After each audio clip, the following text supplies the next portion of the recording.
Mari kita mulai untuk sesi sore ini. Beautiful Love. Kolose pasal 3 ayat yang ke-14. Kolose 3 ayat 14 saya akan bacakan. Dan di atas semuanya itu, perhatikan kalimat di atas semuanya itu berarti ini sesuatu yang sangat amat penting. Di atas semuanya itu kenakanlah kasih sebagai pengikat yang mempersatukan dan menyempurnakan. Jadi dengan jelas di sini dikatakan bahwa kasih itu adalah fondasi yang penting dalam membangun hubungan keluarga yang kuat dan sehat.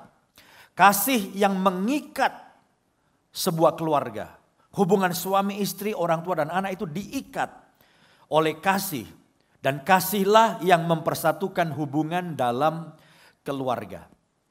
Nah memang kita ketika bergaul di dalam banyak komunitas kita membutuhkan kasih. Tetapi hari ini kita fokus bahwa yang sangat penting itu adalah dalam keluarga. Saudara nggak ada gunanya terkenal orang yang penuh kasih di kantor. Saudara orang yang paling penuh kasih di gereja. Tapi kalau di keluarga kita nggak ada kasih, nggak ada gunanya. Itu sebabnya Alkitab dengan tegas ya memberikan peringatan keras bagi orang yang tidak mengasihi keluarganya. Bagi orang yang tidak memperhatikan keluarganya. Itu ada peringatan keras. Coba lihat 1 Timotius 5 ayat yang ke-8. Firman Tuhan berkata begini. Tetapi jika ada seorang yang tidak memeliharakan sanak saudaranya, apalagi seisi rumahnya, keluarganya, orang itu murtad dan lebih buruk dari orang yang tidak beriman. Wow, keras sekali. Jadi orang yang tidak peduli sama keluarganya disebut murtad atau sesat dari iman. Dan lebih buruk dari orang yang tidak beriman. Saudara mungkin bertanya, kenapa Pak? Keluarga ini menjadi sesuatu yang sangat penting dan ada peringatan keras kalau tidak memperhatikan keluarganya. Karena, dengar baik-baik, ini penting. Semua akar persoalan dalam masyarakat itu sumbernya keluarga.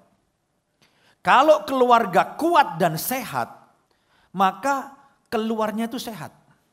Tapi kalau keluarga kita nggak diperhatikan, nggak dikasihi, ribut, di situ muncul berbagai macam persoalan. Saudara tanya sama anak-anak muda yang kena narkoba, 90% lebih dari keluarga-keluarga yang berantakan.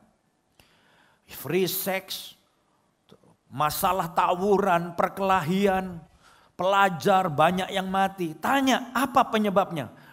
Dari keluarga-keluarga yang tidak diperhatikan, anak-anak yang kehilangan kasih sayang dalam keluarga. Itu sebabnya Rick Warren, seorang hamba Tuhan besar, berkata anak-anak yang tidak dapat diatur adalah anak-anak yang tidak dikasihi. Jadi anak nakal itu bukan sumbernya. Anak-anak yang nakal, anak-anak yang susah diatur itu hanya akibat. Akibat dari keluarga-keluarga yang tidak memperhatikan anak-anaknya. Oleh sebab itu kita harus fokus mengasihi dan memprioritaskan keluarga kita. Saya pernah ketemu dengan seorang bapak lagi nunggu di ruang tunggu di airport, nunggu boarding. Biasanya di situ banyak yang, ya karena mungkin saya sering melayani di berbagai tempat, ada banyak sering ketemu orang yang kenal saya. Nah hari itu saya terlibat pembicaraan dengan seorang bapak ya, keren pakai safari gitu ya. Umurnya 60 something mau ke 70 lah gitu. Tapi masih keren kalau bicara tangannya goyang-goyang dan saya sering silau karena berliannya gede-gede saudara. Wah kalau ngomong wow. Tapi dari pembicaraan itu saya menangkap bahwa ini bapak bermasalah. Ada satu kesepian yang dalam. Yang luar biasa dalam hidupnya. Karena apa saudaraku? Rumahnya besar di Jakarta Selatan. 1000 meter lebih, mungkin 1500 meter. Kamarnya banyak, kolam renangnya besar. Tapi ternyata di rumah itu kosong. Dia tinggal sendirian. Saya tanya, di mana istrimu? Udah lama Pak meninggalkan saya. Aneh juga ya, orang kaya begitu ditinggal istrinya. Anak-anak kamu di mana? Anak-anak saya nggak ada yang mau kumpul sama saya. Anak-anak saya jauh. Dan persoalannya adalah karena saya terlalu fokus kepada bisnis. Terlalu fokus cari uang. Dan akhirnya ketika saya dapat semua keberhasilan, tapi saya kehilangan keluarga. Lalu si bapak berkata, apa artinya semua kekayaan yang saya miliki? Jadi intinya saudaraku, saudara boleh sukses dalam bisnis, saudara sukses dalam karir. Tapi kalau keluargamu berantakan, nggak ada gunanya. Itu sebabnya firman Tuhan bilang fokus kepada keluarga. Perhatikan keluarga, cintai keluarga. Nah, beautiful love yang kita bahas hari ini, saya ingin memberikan definisinya. Supaya saudara nggak salah paham. Dan beranggapan, oh ini tentang perasaan cinta, tentang bunga, dan lain sebagainya. Bukan saudaraku. Nah ini statement saya, begini. Kasih sesungguhnya bukanlah perasaan atau emosi sesaat. Namun kasih adalah, apa saudara? Keputusan. Katakan sama-sama, kasih adalah keputusan yang memerlukan upaya dan kerja keras untuk mewujudkannya. Nah inilah yang disebut beautiful love. Ini yang kita bahas. Jadi kita tidak membahas perasaan anak remaja yang berbunga-bunga, emosi sesaat. Karena baru dengar khotbah, kita harus mencintai pasangan kita. Wah tiba-tiba emosi kita. Pulang-pulang istrinya udah lama gak dicium, diciumin 100 kali. Saking hotnya istri cedera. Wah, saking diciuminya kebanyakan saudaraku. Tapi bulan depan dingin lagi. Kenapa? Itu emosi sesaat. Kita tidak bicara kasih sebagai perasaan dan emosi sesaat. Tetapi kasih yang tepat yang harus kita terapkan dalam keluarga adalah sebuah keputusan. Nah saya mau menantang saudara semua. Apakah kita semua sepakat bahwa kita adalah orang-orang yang memutuskan untuk mengasihi keluarga kita? Amin saudara. Suami istri, saya putuskan untuk mengasihi pasangan saya. Saya putuskan untuk mengasihi anak saya sebagai orang tua. Anak-anak muda di sini, saudara mungkin belum berkeluarga, tapi Anda punya keluarga, punya papi mami. Katakan, aku putuskan untuk mengasihi papi mami. Itu sebuah keputusan. Dan ini membutuhkan usaha. Kenapa? Perasaan boleh naik turun, kondisi boleh berubah, tapi keputusan yang pernah kita ambil harus konsisten. Itu sebabnya kita mau masuk lebih dalam lagi, bagaimana cara kita mengusahakan, mengupayakan kasih itu dalam keluarga kita. Nah saya sebut dengan 4A. Coba kita bilang sama-sama 4A. Ini yang harus kita lakukan dan ini memang tidak mudah. Tapi setiap kali saudara dapat tantangan, katakan, aku sudah memutuskan untuk mengasihi istriku. Aku sudah memutuskan untuk mengasihi suamiku. Aku sudah memutuskan untuk mengasihi anakku. Dia kena narkoba, tapi aku sudah memutuskan. Dia mengecewakan aku, tapi aku sudah memutuskan. Dan anak-anak berkata, aku memutuskan menghormati, mengasihi, mencintai papi mami. Walaupun papi mamiku tidak ideal, papi mamiku mengecewakan aku. Tapi mengasihi adalah sebuah keputusan. Dan kita mau melakukannya dengan 4A. Mari kita mulai dengan A yang pertama. A yang pertama adalah attention atau perhatian. Saudara-saudara, perhatian itu adalah kebutuhan dasar setiap manusia. Dan pada saat saudara memutuskan untuk mengasihi keluarga saudara, maka saudara harus berusaha kasih perhatian. Nggak boleh ada suami yang bilang saya sibuk, nggak ada waktu buat istri. Atau istri juga sebaliknya. Karena kita sudah memutuskan mengasihi keluarga kita dan pasangan kita, maka aku akan memberi attention, perhatian. Sebab tidak ada seorang pun yang gak butuh perhatian. Kita butuh seseorang yang memperhatikan kita, berada di sisi kita, mau mendengarkan kita, melihat kita, tertarik ngobrol sama kita, dan berinteraksi dengan kita. Sebab hanya dengan perhatian yang fokus, kita bisa mengenal kebutuhan pasangan kita. Kebutuhan anak kita. Kebutuhan orang tua kita. Kebutuhan suami kita. Kebutuhan istri kita. Seorang peneliti bidang psikologi namanya Rose Cooper Thomas berkata begini. Ibu yang memiliki kepribadian yang acuh tak acuh kepada anak. Ini ibu cuek namanya. Ya. cenderung menghasilkan anak yang perilakunya suka memberontak, jahat, menyimpang, atau bahkan antisosial. Ini mirip dengan yang saya tadi kutip dari Rick Warren. Jadi persoalannya bukan anak yang berontak. Anak yang berontak, anak yang jahat, anak yang nakal, anak yang antisosial itu produk keluarga yang tidak perhatiin dia. Ibu yang sibuk. Kenapa? Sekarang ini banyak ibu yang apa tuh ya? Sosialita. Senin posting di Instagram. Arisan sama ibu-ibu muda yang lain. Wah, semua meja yang pakai tas. Kalau udah megang tas tiba-tiba tangan semua kaku. Wah, miring gini, miring begini ya. Pakai sepatu yang paling keren atau apalah semuanya. Nah, kalau kita sibuk dengan urusan kita, anak ditelantarin, muncul anak-anak bermasalah. Karena anak-anak membutuhkan attention kita. Nah, bagaimana dengan orang tua? Orang tua pun butuh perhatian. Nah, saya mau bicara dengan saudara yang sudah menikah, yang sudah keluar dari rumah, sudah punya anak yang umur 5-10 tahun. Banyakan kita itu lupa bahwa kita tuh masih punya papi mami, dan mereka menua, dan mereka kesepian, mereka kehilangan saudara. Karena engkau bertiga misalnya, punya anak 3, 1 pergi, anak kedua menikah pergi, anak ketiga pergi, akhirnya sendirian lagi. Nah, ini saya kutip nih. Buku The Power of When dari Michael Breus berkata begini. Ini sebuah studi yang dilakukan sekolah tinggi di London tahun 2012 kepada 6.500 orang dewasa. Mereka yang merasa terisolasi dan kesepian ketika ditinggal anaknya yang telah menikah tadi, memiliki kecenderungan 2 kali lipat untuk meninggal dunia. Cepat mati, saudaraku. Orang tua yang gak pernah dikunjungi anaknya, ya. Terus daripada mereka yang mendapatkan panggilan telepon atau kunjungan rutin dari keluarga anak-anaknya. Jadi untuk menelpon papi mami yang sudah tua itu luar biasa dampaknya. Tapi saya nggak ada waktu. Ya itu masalahnya tadi. Anda sudah memutuskan untuk mengasihi. Anda harus mengusahakannya. Saudara harus punya attention sama orang tua. Pengorbanan juga pulsa. Yang suka hitung-hitungan pulsa nih, coba. Pergi luar kota, luar negeri. Keluar pulsa tapi itu pengorbanannya. Coba perhatikan yang warna kuning.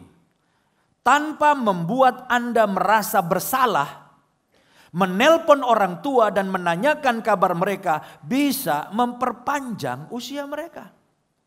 Berapa banyak di sini yang kepengen papi maminya panjang umur? Coba angkat tangan. Yang pengen papi maminya panjang umur. Cobalah kalau udah lama nggak telepon. Ini banyak orang-orang muda yang kuliah, kadang-kadang punya dunia sendiri. Papi mami kesepian di kampung, telepon. Supaya papi mami apa saudara? Panjang umur. Jadi intinya adalah ketika kita berkata aku memutuskan mengasihi keluargaku, maka harus ada A yang pertama, attention. Beri perhatian. Dan ini tidak mudah, membutuhkan usaha. Yang kedua, A yang kedua adalah affection atau rasa sayang. Rasa sayang ini saudaraku perlu selalu ada di hati kita. Kalau saudara berkata aku mengasihi keluargaku dan aku memutuskan untuk mengasihi keluargaku, maka saudara harus ada rasa sayang di hati. Dan rasa sayang di hati itu harus dinyatakan di dalam tindakan. Tidak bisa kita bilang pokoknya aku sayang. Aku sayang banget sama istriku. Aku sayang banget sama anakku. Aku sayang banget sama orang tuaku. Tapi gak ada tindakan apapun yang gak benar. Coba perhatikan apa yang dilakukan Yesus dalam Markus 10 ayat 16. Yesus ada rasa sayang kepada anak-anak dan dia melakukan sesuatu. Lalu Yesus memeluk, perhatikan garis bawahi, memeluk anak-anak itu. Dan sambil meletakkan tangannya atas mereka, ia memberkati mereka. Jadi Yesus gak cuma ngomong begini, aku sayang. Atau dalam hati, aku cinta anak-anak. Enggak. Tapi Yesus memeluk. Yesus menumpangkan tangan dan memberkati anak-anak. Jadi saudaraku rasa sayang harus dinyatakan. Nah definisinya begini. Affection adalah rasa sayang yang apa? Dinyatakan. Kalau saudara cinta keluargamu, nyatakan. Karena orang tuh butuh statement verbal. Mama, aku sayang kamu. Papa, I love you. Kamu memang tidak semuda dulu, tapi kamu tambah tua, tambah keren. Ya, makin bijaksana dan lain sebagainya. Bicara kepada anak-anak. Kalau saudara punya anak laki-laki, bilang, kamu anak papi yang keren. Papi bangga sama kamu. Itu penting. Saya dan generasi saya adalah orang yang jarang dapat kata-kata itu dari orang tua. Orang tua kita tuh didikan China, Toto, apalagi ya. Cinta itu dipendam, gengsi untuk diomong. Dari kecil sampai gede, papi saya gak pernah bilang, aku sayang kamu. Waktu saya berangkat ke Jakarta, papi saya peluk saya. Pertama kali dipeluk. Dan pertama kali papi saya bilang, papi sayang sama kamu. Waktu bilang papi sayang sama kamu, wow, setiap saraf-saraf saya bergetar, saudaraku. Udah gak pernah diomongin sayang. Jadi penting sekali rasa sayang itu ditunjukkan. Suami istri pelukan, papi orang tua anak pelukan. Jadi nanti kalau kita peluk anak kita cewek ya dari kecil, sampai dia remaja, papi peluk anak ceweknya masih oke. Tapi kalau saudara nggak pernah peluk anak saudara, begitu anak 17, 18, 19, saudara risih peluk anak sendiri loh. Itu mesti dari kecil di gitu. Nah kalau saya peluk anak saya, ya saya peluk aja karena sejak kecil, sejak dia baru umur berapa tahun, tiap pagi dia buka pintu kamar saya. Saya masih tidur, dia langsung tubruk saya dan tidur di badan saya. Perut saya kayak misalkan ditiup, put gitu saudara. Jadi sejak dia kecil dia dipeluk, saya sering peluk dan sampai gede pun saya bisa peluk dia.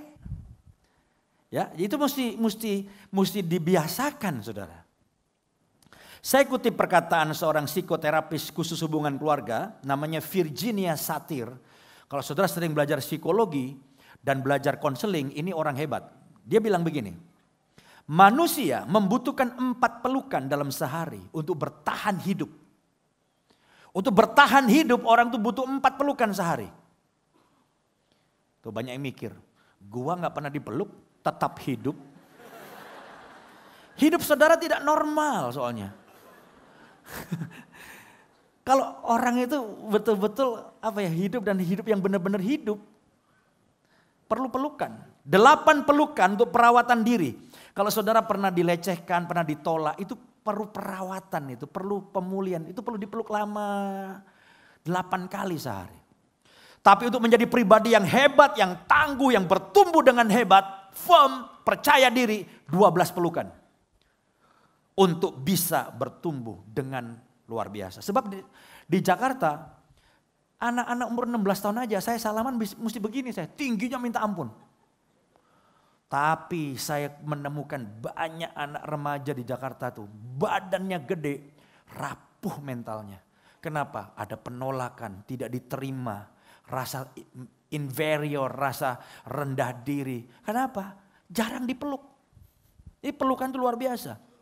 Dan ternyata pelukan itu ada dahsyat sekali kuasanya saudaraku. Bukan hanya doa, ini ada kuasa juga dalam berpelukan. Tapi sudah waktunya pelukan, jangan yang pacaran. Tuh kan makanya kalau gua peluk lu mesti mau katanya. Ini lain lagi saudaraku ya. Jangan menyesatkan orang dengan firman. Nah, enggak boleh ya. Saya kutip perkataan Dr. Arthur Janov bilang begini. Bahasa kasih lewat sentuhan fisik seperti pelukan dapat melepaskan hormon oksitosin. Hormon cinta dalam tubuh manusia. Jadi kalau orang dipeluk keluar hormonnya. Dampaknya ketika orang menerima pelukan adalah dapat menurunkan stres. Jadi kalau istri stres, suami stres itu yang paling murah obatnya, nggak perlu resep dokter, dipeluk. Dipeluk.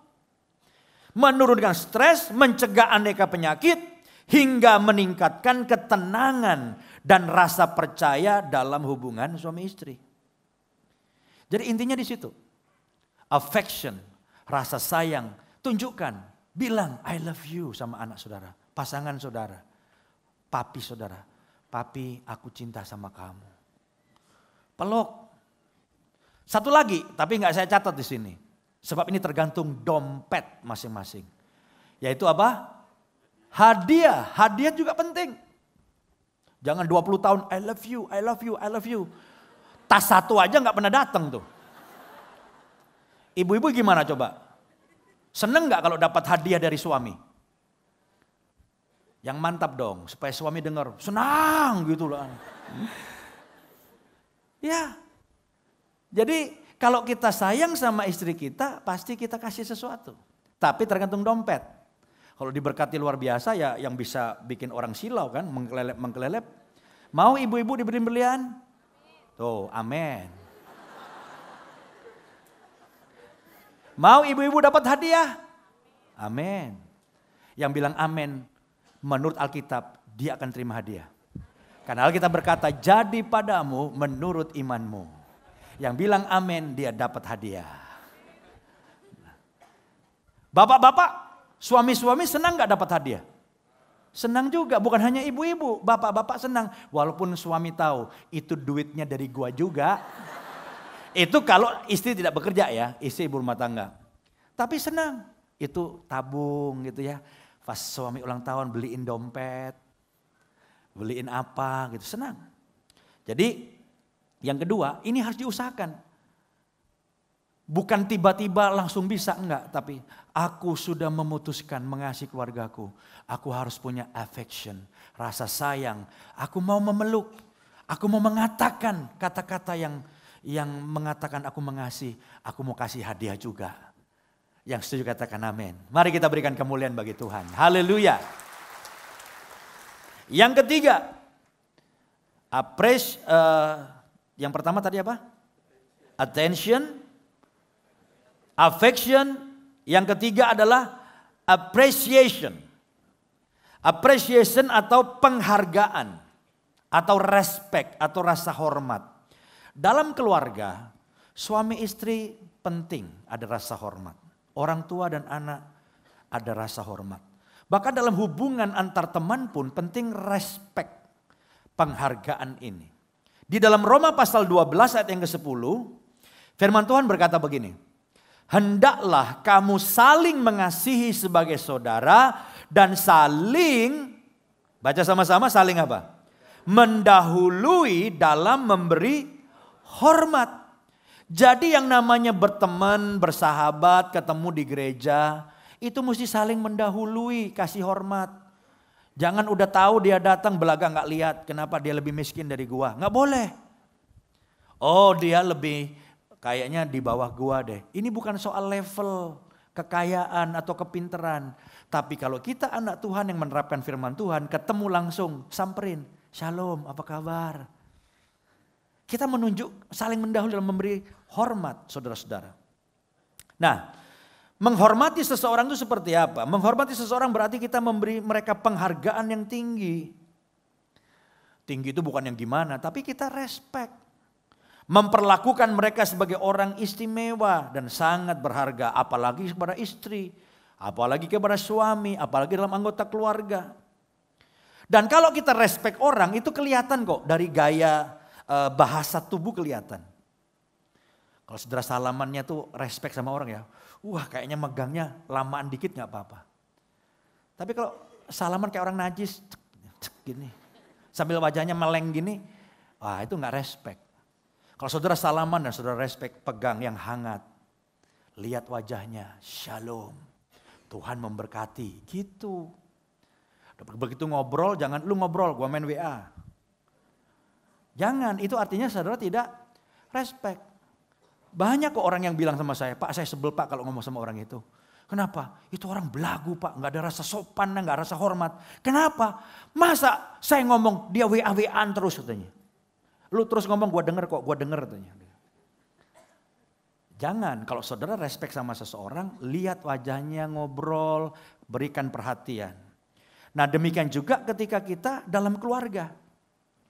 Kita ini karena terlalu dekat, udah tidur bareng, suami istri, orang tua dan anak. Saking dekatnya, kadang-kadang kemudian kita berpikir tidak perlu lagi di respect. Sehingga muncul penyakit Yaitu seringkali kita bisa hormat kepada orang di luar rumah, tapi kita tidak bisa hormat kepada orang yang dalam rumah. Kita bisa respect kepada suami orang, tapi kita nggak bisa respect sama suami kita. Kita bisa respect sama teman wanita di luar, walaupun dia misalnya salah, oh ya nanti coba kamu atur gimana. Tapi kalau pulang ke rumah, istri salah sedikit, dasar lu bodoh banget ya. Gua udah kasih tahu, lu bego lu makan apa sih? Sampai kita kadang-kadang heran, di luar begitu respect sama orang, tapi di rumah nggak bisa respect sama pasangannya. Kenapa? Itu tadi kadang-kadang. Udah tidur bareng, ngorok bareng, ngiler bareng.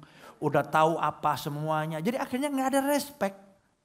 Tapi itu persoalan yang sangat besar. Yang membuat banyak keluarga akhirnya mengalami kehancuran, perceraian, kemunduran dalam hubungan. Karena kehilangan appreciation, penghargaan dan respect.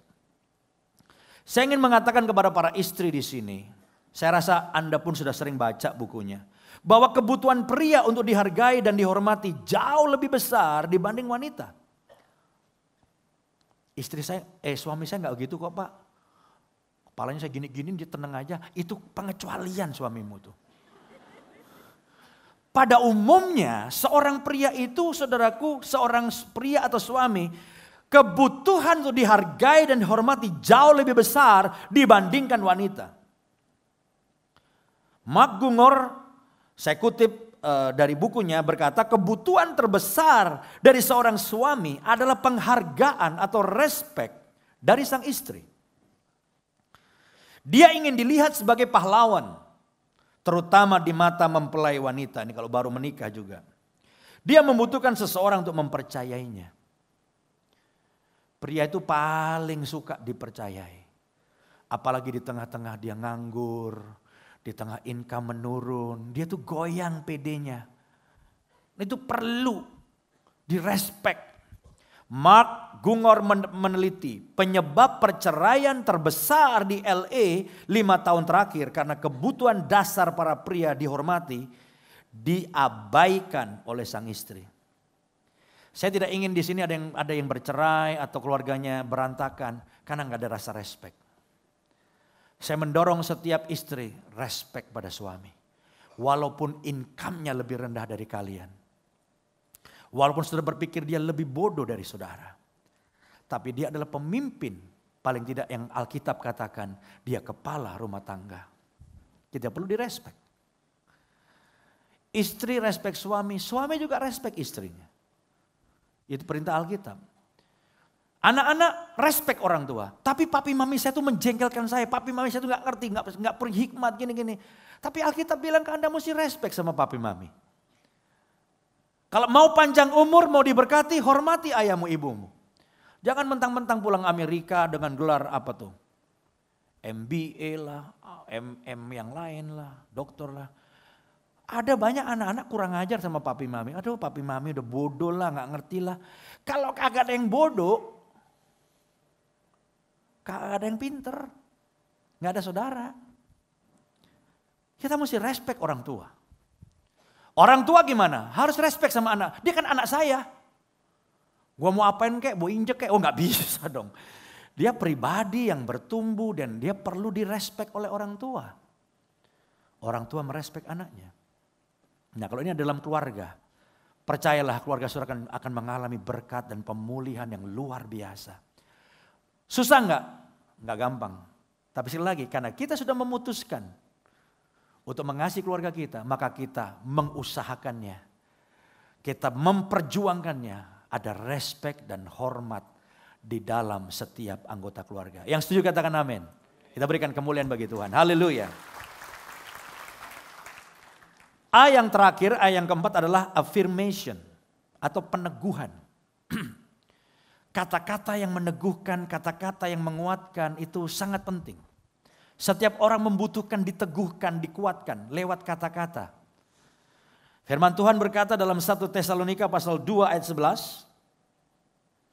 Dikatakan begini, kamu tahu betapa kami seperti bapa terhadap anak-anaknya.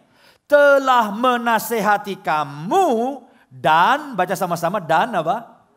Menguatkan hatimu seorang demi seorang. Garis bawahi perkataan menguatkan hatimu, menasihati kamu dan menguatkan hatimu. Jadi ini adalah perintah Tuhan untuk kita semua supaya kita menguatkan hati orang lain, apalagi keluarga kita. Dan setiap orang membutuhkan dorongan atau support dalam hidupnya. Saya ketika mempraktekkan hal ini, saya dibuat kaget terhadap dampaknya. Kan saya kadang-kadang banyak ketemu orang, saya juga gak kenal saudara. Saya selesai kebaktian sering turun ke bawah. Saya jalan orang senyum, saya bingung, ini jemaat bukan. Kalau saya senyum ternyata dia senyum sama yang belakang saya juga jadi malu. Tapi ya senyum, ya udah senyum aja. Terus orang salamin, Pak, kalau salaman ya salaman. Begitu saya salaman, lihat wajahnya, ini orang stres nih. Orang tuh kalau wajahnya udah panjang kayak pepaya Cibinong apalagi. Terus mukanya surem gitu ya, wah ini stres nih. Langsung bilang, Pak tetap semangat ya, percaya Tuhan. Tuhan tidak pernah mengizinkan masalah melampaui kekuatan kita. Dan setiap masalah saya bilang pasti ada ujungnya.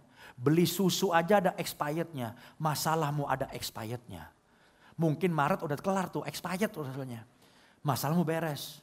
Tetap kuat dalam Tuhan, hadapi semuanya. Oh ya Pak, puji Tuhan, makasih. Udah. Saya pikir ya udah selesai. 2 bulan kemudian, ketemu lagi di bawah. Ya karena kita memang beredar-edarnya di jalan-jalan yang sama. One corridor lagi sini. Ketemu lagi. Tapi wajahnya sudah berubah. 2 bulan lalu kan panjang kayak pepaya. Sekarang kayak melon, bulat. Wajahnya bercahaya. Wah shalom, puji Tuhan. Mau puji Tuhan. Ya ada apa puji Tuhan? Dia mulai cerita, Pak ingat enggak waktu kita ketemu. Bapak bilang Tuhan tidak pernah mengizinkan masalah yang melampaui kekuatanmu. Itu menguatkan saya Pak. Dan setiap masalah pasti ada ujungnya. Pasti ada expired date-nya. Wah saya hadapi, saya udah menyerah. Tapi dengar kata-kata itu saya dibangkitkan. Saya sampai kaget. Habis ngomong sama kamu aja saya udah lupa langsung ngopi ke Starbucks sebelah situ. Tapi kata-kata yang kita lepaskan untuk meneguhkan, mendorong, menguatkan. Itu dampaknya dahsyat loh saudara. Apalagi untuk keluargamu. Richard M. DeVos berkata begini. Kalimat afirmasi kepada teman, anggota keluarga atau kepada pasangan akan membuat semangat dan rasa percaya diri mereka bangkit. Dan membuat mereka mampu melewati keadaan yang sulit. Dalam keluarga, suami istri harus ada kata-kata yang menguatkan. Orang tua kepada anak, kata-kata menguatkan. Jangan sebaliknya, dimatiin anaknya. Papi ini udah putus asa. Lihat kamu nih putus asa. Anaknya dengar papinya putus asa 10 kali sama dia lebih putus asa. Ya, tapi kalau orang tua menguatkan, suami menguatkan, istri menguatkan. Wah, ini contoh-contohnya ya. Ini istri kepada suami. Sengaja saya tulis, simple-simple sih. Mungkin saudara lebih pinter lah. Tapi kalau saudara memang gak tahu kalimat apa, ya ini boleh dipotret juga boleh. Misalnya nih, entah papa, entah ayah, entah papi, terserah. Bilang aja, ayah kamu adalah seorang ayah yang sangat luar biasa. Cuma gini doang, tapi dahsyat. Mungkin selama ini sudah ngomong, kamu ayah yang biasa-biasa. Sekarang coba dong, kamu ayah yang luar biasa. Biasa di luar, oh bukan itu saudaraku ya. Kamu ayah yang luar biasa. Ini jam ngantuk ya. Aku suka sekali melihatmu ketika bermain bersama anak-anak. Jangan bilang tumben lu main sama anak. Jangan, dia gak main lagi. Kalau aku senang kamu main sama anak-anak. Besok dia main lagi sama anak. Gitu. Aku senang kamu melakukannya. Kamu selalu tahu apa yang kubutuhkan. Wah bengkak tuh suami. Istri bilang kamu kok hebat sih kamu. Kamu tahu aja yang saya suka. Gak seneng dong. Lalu istri bilang begini, terima kasih suamiku, sayangku. Karena telah menjadi pemimpin keluarga. Kamu mengarahkan dan melindungi aku dan anak-anak. Wah, saya yakin suami dipuji kayak gitu, dia akan lebih hebat. Jangan dibalikin, badan si gede, tapi otak didengkul. Itu tambah lemes saudaraku ya, jangan sampai salah. Ya. Lalu sekarang kalimat afirmasi suami kepada istri. Ini suami nih sekarang kepada istri. Mama misalnya gitu ya. Apapun yang orang lain katakan tentang mama. Mama adalah seorang istri yang hebat. Wah, seneng gak saudaraku? Itu istri gak pernah masak. Besok 5 macam masakan. Capcay, fuyung hai semua. Kan mama orang hebat. Amin. Orang itu nggak berubah gara-gara dimaki-maki. Kamu nih nggak bisa masak lagi gini. Dia nggak masak. Mama hebat. Orang ngomong apa? Mama paling hebat. Wah dia ngaca bilang hebat gue ya, hebat ya. Masak dia.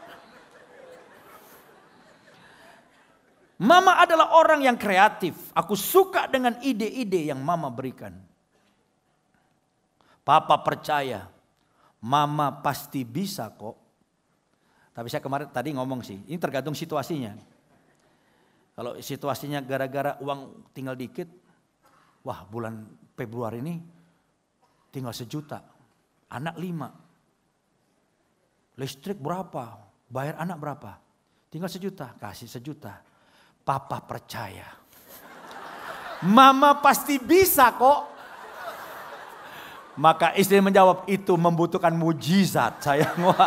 Wah ini lain lagi kan. Sama bawahnya, mama paling hebat dalam mengatur uang. 1 juta bisa 5 anak tiap hari makan steak. Hebat. Upaya mama tidak pernah sia-sia, pasti ada hasilnya. Wah, orang semangat. Jadi intinya saudaraku, kita harus memberikan peneguhan, dorongan, kekuatan kepada pasangan kita, kepada suami kita, kepada istri kita, kepada orang tua kita, kepada anak kita. Sekali lagi semua sudah memutuskan untuk mengasihi. Amin. Ingat, bukan emosi sesaat, bukan hanya perasaan, tapi sebuah apa? Keputusan yang harus diperjuangkan. 4A. A yang pertama, attention, perhatian. A yang kedua, affection. Yang ketiga, appreciation. Dan yang keempat, affirmation. Ya, dan ini butuh apa? Perjuangan, usaha. Saya mau tutup khotbah ini dengan saudara harus pilih. Kalau saudara tidak mau merubah keluargamu, gaya hidupmu yang mungkin cuek, yang mungkin mau menang sendiri, maka kita melihat kita mau jadi keluarga seperti apa. Kita bandingkan, ada 2 keluarga yang kita akan soroti. Yang pertama adalah keluarganya Max Jukes. Yang kedua adalah keluarganya Jonathan Edwards. Ini teman.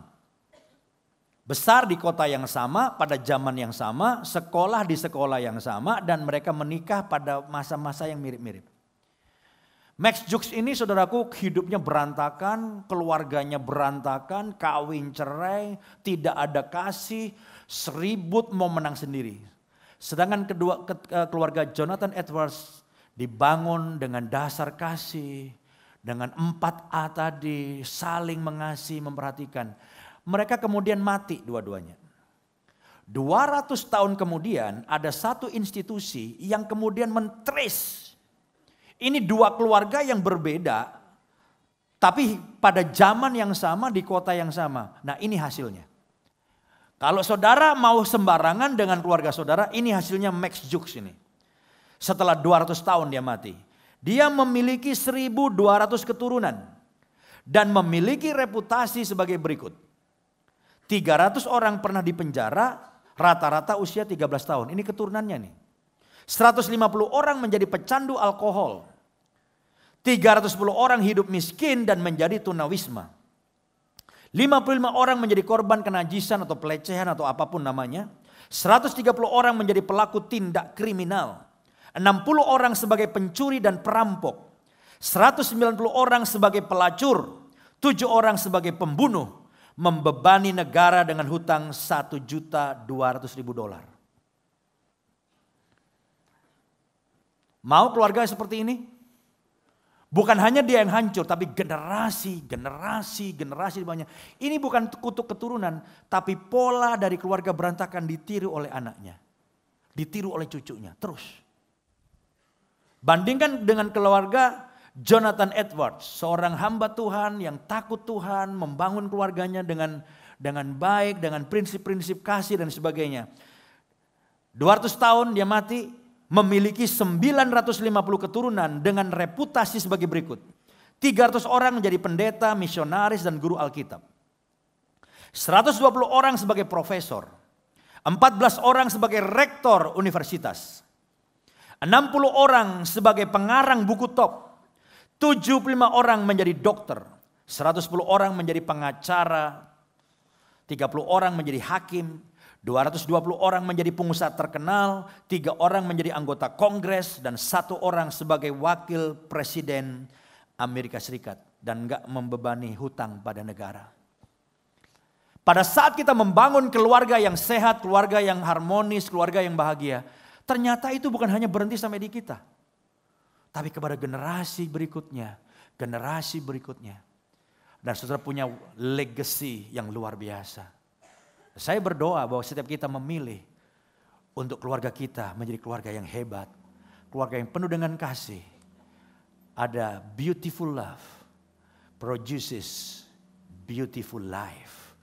Kalau engkau punya beautiful love, Anda produces beautiful life.